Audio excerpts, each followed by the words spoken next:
ముఖ్యమైన అంశాలకు సంబంధించి ప్రొఫెసర్ నాగేశ్వర్ గారి విశ్లేషణను ఇప్పుడు చూద్దాం. నాగేశ్వర్ గారు నమస్కారం. నాగేశ్వర్ గారు, కాంగ్రెస్ హామీలపై సిద్ధు వర్సెస్ కేటీఆర్ ఒకరికొకరు ట్వీట్లు చేసుకుంటూ ఉన్నారు. ఆ ట్వీట్స్ ఒకసారి చదివి వినిపిస్తాను. Dear Shri Siddaramaiah garu, we have lost the election because your party had shamelessly misled the people of Telangana with fake promises అని చెప్పేసి గతంలో రేవంత్ రెడ్డి, అలాగే గతంలో సిద్ధరామయ్య కర్ణాటక అసెంబ్లీలో మాట్లాడిన ఒక వీడియోను ఆయన పోస్ట్ చేశారు సార్. దానికి Siddaramaiah reply, Mister KTR, do you know why your party lost in the Telangana elections? Because you don't even know how to verify what is fake and edited and what is truth అని చెప్పేసి. So ఈ tweet వారిని రకంగా చూడాలి. అంటే ఇప్పుడు సిద్ధరామయ్య చెప్పేది fake video అని సిద్ధరామయ్య చెప్తూ ఉన్నారు. ఆ వీడియో ఫేక్ వీడియో, నిజమైనది కాదు, ఫేక్ అని. ఇప్పుడు బాధ్యత కేటీఆర్ పైన ఉంటుంది. అది ఫేక్ వీడియో కాదు, నిజమైన వీడియో అని. కానీ మీరు కేటీఆర్ రీట్వీట్ కూడా చూసారు, అది కూడా మీ దగ్గర ఉండి ఉంటుంది.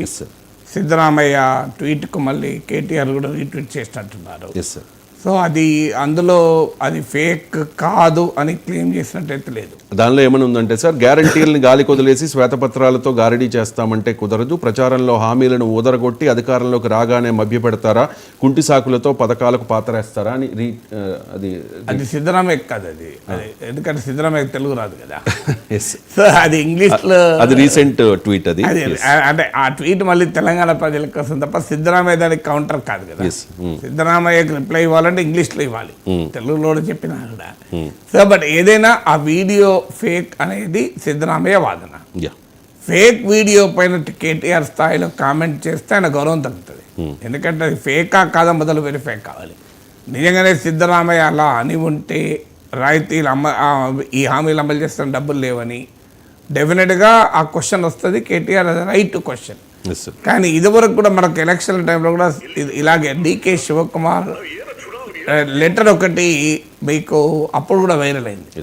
ఎలక్షన్ల ముందు హైదరాబాద్ నుంచి బెంగళూరుకు పరిశ్రమలు పట్టుకెళ్తామని. సో దానిపైన కూడా చాలా సీరియస్గా కేటీఆర్ రియాక్ట్ అయితే నేనే నా ఇంటర్వ్యూలో అడిగాను. అంటే మరి మీరు ధృవీకరించుకున్నారంటే లేదు, ధృవీకరించుకోలేదని ఓపెన్గా ఒప్పుకున్నాడు. సో నా ఇంటర్వ్యూలో చెప్పాడు, నేను ధృవీకరించుకోలేదు కానీ అలా అనుంటారని నమ్ముతాను, కాంగ్రెస్ నాయకులు అట్లే మాట్లాడతారని. నమ్మడం కాదండి, మీరు కావాలనుకుంటే ఆ కంపెనీ చైర్మన్ కూడా ఫోన్ చేసి మాట్లాడచ్చు కదా మీరు, అది నిజమా కాదా అంటే నిజమే మాట్లాడచ్చు, కానీ నాకు ఎన్నికల హడావుడి వల్ల ధృవీకరించుకునే సమయం దొరకలేదు అన్నారు. ఇప్పుడు ఎన్నికలు కూడా అయిపోయే సమయం కూడా ఉంది కదా. అందువల్ల ఫస్ట్ కేటీఆర్ స్థాయిలో రియాక్ట్ అయ్యేటప్పుడు సిద్ధరామయ్య అన్నడా లేదా, అది ఇవాళ ఎడిటింగ్ చేసి వీడియోని ఇష్టం వచ్చినట్టుగా మార్ఫింగ్ చేసుకోవచ్చు. నేను అన్నని మాట కూడా అన్నట్టుగా చూపెట్టచ్చు. ఇప్పుడు చాలా సులభం అది, ఎందుకంటే రెండు ఇవాళ టెక్నాలజీ డీప్ ఫేక్ లాగా వెళ్ళిపోయాం మనం. సో నిన్నగా మొన్న ఇమ్రాన్ ఖాన్ ఇది జైల్లో ఉన్నాడు, కానీ వాళ్ళ పార్టీ వర్చువల్ ర్యాలీలో ప్రసంగించాడు. ఎలా ప్రసంగించాడంటే క్లోన్డ్ వాయిస్తో ఆయన రిటర్న్ స్పీచ్ అప్రూవ్ చేస్తే దాన్ని ఇమ్రాన్ ఖాన్ వాయిస్ను క్లోన్ చేసి ఆర్టిఫిషియల్ ఇంటెలిజెన్స్ ద్వారా ఆ వాయిస్ను వినిపించారు. సో అది ఇమ్రాన్ ఖాన్ మాట్లాడినట్టే ఉంటుంది. అదంటేనేమో క్లోన్డ్ వీడియో. ఇప్పుడు ఇవాళ మనం టెక్నాలజీ ఎంత పెరిగిందంటే దానికి ఉదాహరణ ఇది. పాజిటివ్గా వాడుకోవచ్చు, నెగిటివ్ కూడా వాడుకోవచ్చు. అటు ఇమ్రాన్ ఖాన్ జైల్లో ఉన్నాడు కనుక ఆయన యాబ్సెన్స్లో ఆయన వీడియో ఆయన మాట్లాడినట్టుగా జనానికి చూపెట్టడానికి చేశారు అది. కానీ ఇప్పుడు నేను నాగేశ్వర్ అనంది కూడా అన్నట్టుగా చూపెట్టచ్చు. సో దానిపైన ఫస్ట్ చేసుకోవాల్సింది ఫేకా కాదా అని. ఇవాళ ఫేక్ న్యూస్ను, ఫేక్ వీడియోస్ను వెరిఫై చేసే టూల్స్ చాలా వచ్చాయి. మీకు కొన్ని వెబ్సైట్లు వచ్చాయి. ఇప్పుడు ప్రతీక్ సిన్హాది ఆల్ట్ న్యూస్ లాంటివి రోజు అదే పని చేస్తారు. ఫ్యాక్ట్ చెక్ జర్నలిజం అనేది కొత్త కాన్సెప్ట్ ఇప్పుడు.